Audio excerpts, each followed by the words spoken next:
Kumusta mga kasaliksik? Ang alyansa sa pagitan ng Pilipinas at Estados Unidos ay pumapasok ngayon sa isang bagong yugto ng estratehikong kooperasyon, partikular na sa harap ng lumalalang tensyon sa South China Sea.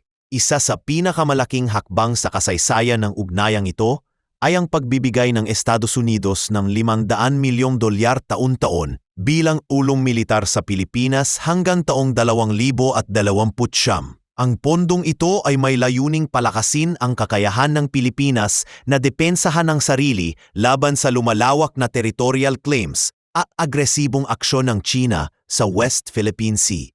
Ayon sa Department of National Defense ng Pilipinas, ang pondo ay gagamitin upang makabili ng makabagong kagamitan, ayusin ang infrastrukturang militar, at palakasin ang kabuuang seguridad ng bansa. Mahalaga ang timing ng suportang ito sapagkat ngayon ay isa sa mga pinakamapanganib na yugto ng tensyon sa rehiyon. Habang patuloy ang diplomatikong hakbang ng bansa, kasabay nitong tinatahak ng pamahalaan ang landas ng military modernization. Binibigyang diin ng gobyerno na hindi lamang diplomatikong engagement ang sagot, kundi ang pagpapalakas din ng depensang militar upang mapanatili ang soberanya at karapatan sa maritimong teritoryo. Isa sa mga tampok na hakbang ay ang plano ng Estados Unidos na magbenta ng F-16 fighter jet sa Pilipinas na nagkakahalaga ng $5 bilyon at $600 milyong. Ang pagbiling ito ay makikita bilang isang malaking pag-angat sa kakayahan ng Philippine Air Force na magbibigay ng mahalagang deterrent capability laban sa mga banta mula sa karagatan. Kapag naisakatuparan, hindi lamang nito mapapalakas ang kakayahan ng bansa na magpatrolya at magdepensa ng airspace, kundi magpapadala rin ito ng malinaw na mensahe sa mga posibleng agresor na handa ang Pilipinas na ipaglaban ang interes nito. Gayun din, hindi umaasa ang Pilipinas sa tulong lamang ng dayuhang bansa. Kinikilala ng Department of National Defense ang pangangailangang maging financially autonomous para sa long-term modernization program. Dahil dito, isinusulong ngayon ng gobyerno ang pagkuha ng pondo mula sa domestic capital markets. Pinag-aaralan ang mga scheme tulad ng pag-issue ng defense bonds upang madagdagan ang pondo para sa modernisasyon na magbibigay sa militar ng kakayahang magplano ng mas pangmatagalang development program, hindi lamang limitado sa kung ano ang maibibigay ng dayuhang tulong. Isa pang prioridad ng Pilipinas ay ang agarang pagkuha ng medium-range missile system. Isa sa mga binabantayang proyekto ay ang land-based Typhoon missile system, na nakikitang mahalaga para sa pagpapalakas ng coastal defense at pagpapalawak ng kapangyarihan sa loob ng exclusive economic zone ng bansa. Ang ganitong sistema ay magbibigay sa Pilipinas ng kakayahang magbantay at tumugon sa mga banta sa karagatan, lalo na sa gitna ng lumalakas na presensya ng China sa Spratly Islands at iba pang pinag-aagawang teritoryo. Ang pagkakaroon ng ganitong missile system ay nagpapahiwatig ng determinasyon ng Pilipinas na hindi lamang imasa sa presensya ng kaalyado kundi magpakita rin ng sariling kakayahan sa pagtatanggol. Sa gitna ng lahat ng ito, patuloy ding pinalalakas ng Pilipinas ang relasyon at pakikipagsanib puwersa sa mga kaalyado sa pamamagitan ng joint military exercises. Ang mga drills na isinasagawa kasama ang Estados Unidos, Japan at Australia ay lumalawak na hindi lamang sa dami kundi sa lawak at lalim ng operasyon. Kabilang dito ang amphibious operations, missile defense scenarios at cyber defense training na mahalaga upang matiyak na handa ang Pilipinas sa mga posibleng military senaryo.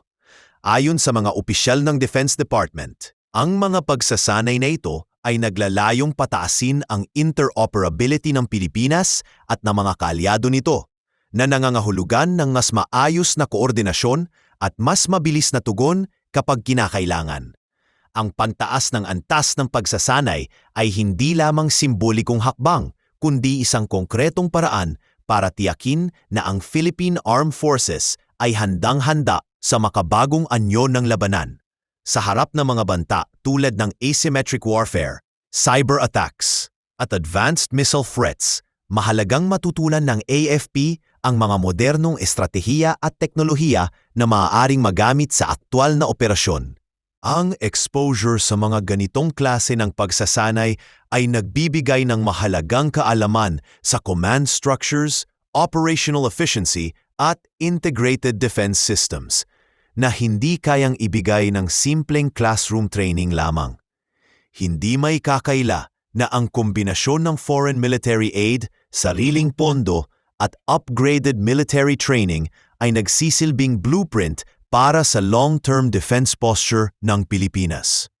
Ang makabagong approach na ito ay naglalayong magtayo ng isang militar na hindi lamang umaasa sa tulong ng iba kundi may kakayahan ring magsarili at magpakita ng credible defense. Ang mga nangyayaring reforma at modernisasyon sa sektor ng depensa ay nagbibigay ng malinaw na mensahe sa rehiyon. Ang Pilipinas ay hindi na lamang tagamasid, kundi isa ng aktibong manlalaro sa larangan ng seguridad sa Indo-Pacific. Habang lumalapit ang bansa sa mga kaalyado, pinapalakas nito ang sariling kapasidad na panindigan ang soberanya at karapatan sa harap ng agresibong banta. Ang kombinasyon ng diplomatikong hakbang, modernisasyon ng depensa at pagsasanib puwersa sa mga kaalyado ay bumubuo ng isang matatag na pundasyon para sa seguridad ng bansa sa mga darating na taon. Sa kabuuan, ang pagbuhos ng $500 milyong bawat taon mula sa Estados Unidos, ang pagproseso ng $5 bilyon at $600 milyong na deal sa fighter jets, ang aktibong paghahanap ng sariling pondo, ang acquisition ng Typhoon missile system, at ang pagpapalawak ng joint military exercises ay malinaw na naglalarawan ng isang bansa na hindi na lamang umaasa kundi naghahanda sa sarili para sa mga hamon ng makabagong panahon. Habang nananatiling delikado ang sitwasyon sa South China Sea, ang mga hakbang na ito ay nagbibigay ng pag-asa na mananatiling matatag ang Pilipinas sa harap ng mga banta at patuloy na magsusulong ng kapayapaan at seguridad sa rehiyon. Sa asagsagan ng tumitinding tensyon sa South China Sea, ang Balikatan 2025 ang nagsisilbing simbolo ng nagkakaisang tindig ng Pilipinas at Estados Unidos sa harap ng banta ng China. Noong 15 ng Abril 2025, yumanig ang mga pantalan ng Palawan sa pagdating ng mga barkong pandigma ng Estados Unidos. Kasama sa mga ibinaba ng mga ito, ang mga M1A2 Abrams tanks, HIMARS rocket systems, Bradley fighting vehicles, at daan-daang tactical trucks, mga kagamitan na hindi karaniwang nakikita sa rehiyong ito. Ang deployment na ito ay hindi lamang simpleng military exercise. Ito ang itinuturing na pinakamalawak at pinakamatinding joint military exercise sa pagitan ng Estados Unidos at Pilipinas sa kasaysayan ng Balikatan.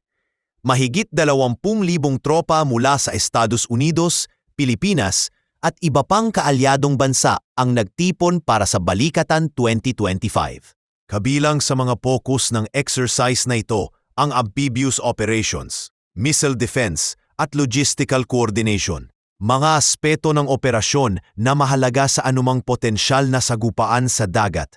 Dahil dito, naging sentro ng atensyon ang Palawan bilang pangunahing staging ground para sa mga aktibidad na ito. Ang Palawan, na matatagpuan sa kanlurang bahagi ng Pilipinas at malapit sa mga pinag-aagawang Spratly Islands, ay nagkaroon ng bago at napakahalagang papel sa estratehikong plano ng dalawang bansa. Hindi lamang simpleng paghahanda ang layunin ng maagang deployment ng mga kagamitan. Ito ay nagsisilbing pagpapakita ng lakas, pagpapalakas ng deterrence, at pagtitiyak na may kakayahang mabilis na tumugon ang alyansa sa anumang krisis. Ang pagdating ng US logistics vessel na MV Cape Henry na may dalang hindi isiniwalat ngunit mahalagang military cargo ay lalong nagpapatunay na hindi ito simbolismo lang. Ang mga barkong tulad ng Cape Henry itinaguriang floating arsenals dahil kadalasang nagdadala ang mga ito ng armored vehicles, advanced weapons at battlefield communications equipment. Ang tahimik na pagpasok nito sa Palawan ay nagsisilbing mensahe. Seryoso ang Estados Unidos at ang Pilipinas sa paghahanda para sa anumang posibleng senaryo sa rehiyon. Sa ilalim ng Enhanced Defense Cooperation Agreement o EDCA na nilagdaan noong 2014, binibigyang daan ang rotational presence ng puwersa ng Estados Unidos at ang prepositioning ng kanilang military equipment sa piling lokasyon sa Pilipinas. Ang kasunduang ito ang nagsisilbing balangkas para sa mga operasyong ngayon sa Palawan. Ang ibig sabihin nito, laging may nakahandang US military assets sa mga lugar na itinuturing na sensitibo, tulad ng Palawan, upang agad na makatugon sa mga sakuna, humanitarian needs, o sa paglala ng tensyon sa South China Sea. Ang EDCA ang nagbibigay ng flexibility at agility na kinakailangan sa rehiyon, kung saan pabago-bago ang dynamics ng seguridad. Ang paggamit ng mobile logistics platforms tulad ng MV Cape Henry ay nagbibigay ng advantage sa Estados Unidos at Pilipinas sa larangan ng mabilisang deployment. Hindi lamang sila limitado sa mga permanenteng base. Mayroon silang kakayahan na magdala ng mga kagamitan saan man at kailanman ito kailangan. Ang deployment ng mga Abrams tanks, HIMARS at Bradley vehicles ay nagpapakita ng deliberate at premeditated approach na hindi lamang para sa pagpapakita ng presensya, kundi para sa aktwal na kahandaan sa anumang operasyong militar. Ang kahalagahan ng ganitong kakayahan ay hindi maikakaila, lalo na sa rehiyong puno ng tensyon. Ang Palawan, dahil sa heograpikal na lokasyon nito, ay hindi lamang isang ordinaryong isla. Ang pagkakaroon ng assets sa Palawan ay nagbibigay sa alyansa ng mabilisang access sa West Philippine Sea at naglalagay sa kanila sa ideal na posisyon upang maglunsad ng operasyon sakaling kinakailangan. Geopolitically, ito ay isang deklarasyon. Ang presensya ng mga puwersa ng Estados Unidos sa Palawan ay patunay ng kanilang seryosong commitment sa pagtatanggol sa kanilang kaalyado at sa pagpapanatili ng umiiral na international maritime laws. Ang deployment na ito ay bahagi ng mas malawak na integrated deterrent strategy ng Estados Unidos na kinabibilangan ng forward-deployed firepower, pinalawak na koordinasyon sa mga kaalyado at kakayahang mabilis na magresponde sa mga krisis. Layunin ng estratehiyang ito na mapanatili ang katatagan sa rehiyon at maprotektahan ang freedom of navigation sa South China Sea. Hindi ito basta-basta military maneuver. Ito ay sinadya upang ipakita sa buong mundo na handang manindigan ang alyansa sa harap ng agresyon, partikular na mula sa China. Para sa Pilipinas, ang papel nito sa mga operasyon ay higit pa sa pagiging host nation. Ang bansa ay aktibong nakikibahagi sa mga operasyon, nagpapalakas ng interoperability ng mga sistema nito kasama ang Estados Unidos at iba pang kaalyado. Dahil dito, ang Palawan ay hindi lamang logistical point sa mapa, kundi naging simbolo ng lumalakas na kumpiyansa ng Pilipinas sa sariling kakayahan at sa tibay ng mga international alliances nito. Ang papel na ito ay may malawak na implikasyon hindi lamang sa usaping militar, kundi sa pangkalahatang posisyon ng bansa sa Indo-Pacific geopolitical landscape. Habang patuloy na lumalawak ang mga operasyon, nakikita rin ng Estados Unidos at Pilipinas ang pangangailangang hikayatin ang iba pang mga kaalyado na makiisa. Ayon sa mga pahayag ng mga lider militar, ang layunin ay hindi lamang ipakita ang lakas, kundi palakasin ang collective defense posture ng rehiyon. Kasama sa plano, ang pagtitiyak ng mga bansa tulad ng Japan at Australia ay patuloy na magiging bahagi ng multilateral exercises na hindi lamang nagpapalakas ng depensa, kundi nagpapadala rin ng mensahe ng pagkakaisa.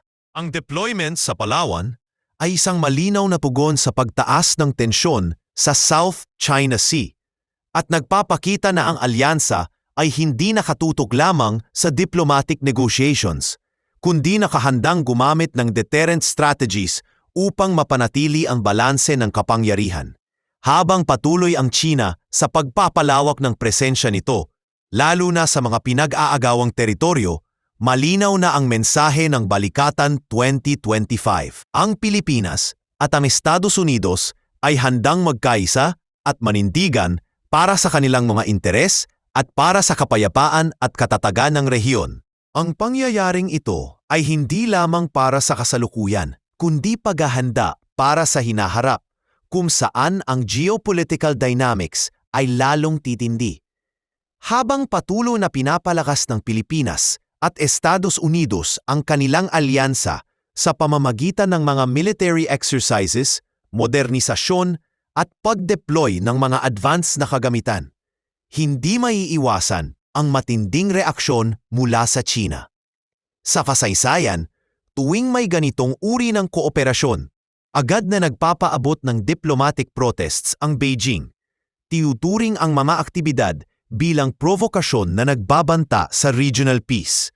Ngayong taon, hindi na iiba ang sitwasyon. Inaasahan na maghihigpit pa ang China sa kanilang mga aksyon, kabilang ang pagpapalakas ng naval at aerial presence sa paligid ng Spratly Islands at sa loob mismo ng Exclusive Economic Zone ng Pilipinas. Ayon sa mga analyst, posibleng maglunsad ng combat readiness drills ang People's Liberation Army at magpadala ng karagdagang warships at Coast Guard vessels para magpakita ng lakas. Hindi lamang sa larangan ng armas at barko nagaganap ang labanan. Sa information space, umaarangkada na ang disinformation campaigns mula sa China. Simula pa lamang ng taon, aktibo na ang Chinese state media at mga affiliated online networks sa pagpapakalat ng propaganda na naglalarawan sa Balikatan 2025 bilang isang direktang banta sa Chinese sovereignty at bilang destabilizing force sa Southeast Asia.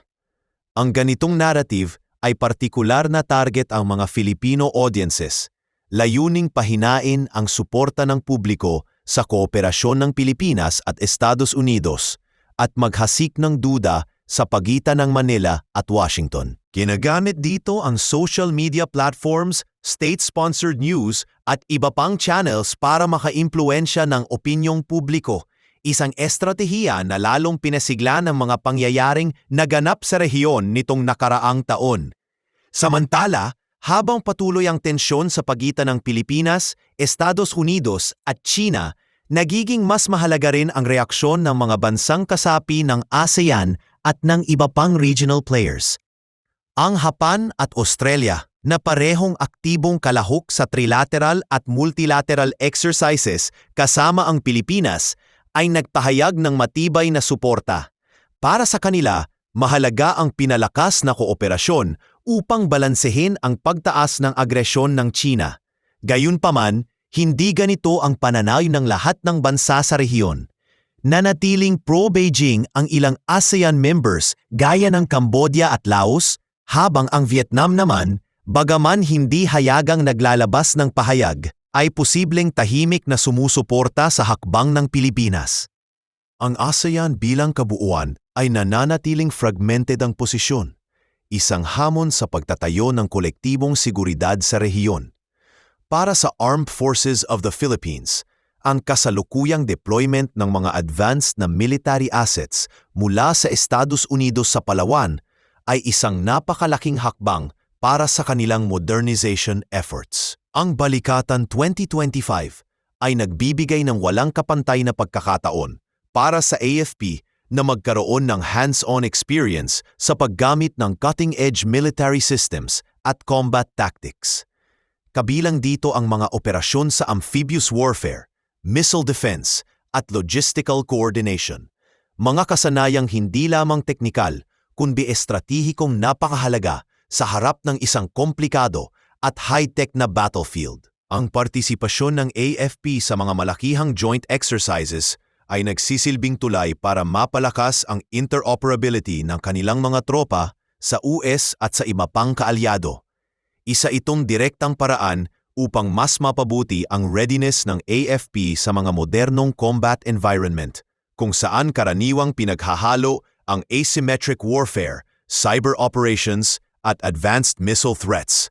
Bukod dito, nagbibigay rin ito ng pagkakataon para sa real-time collaboration sa mga top-tier military forces na hindi lamang nagpapaunlad sa kaalaman ng AFP sa larangan ng tactics, kundi pati na rin sa command at operational efficiency.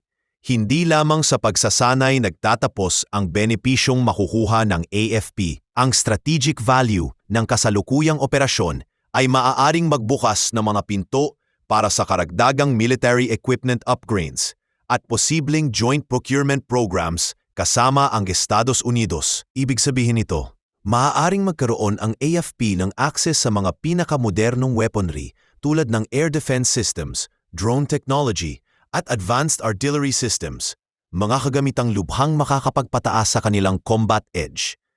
Dagdag pa rito, may posibilidad din ng technology transfers sa larangan ng cyber defense, intelligence sharing, at communication systems na kritikal para sa national defense strategies sa makabagong panahon.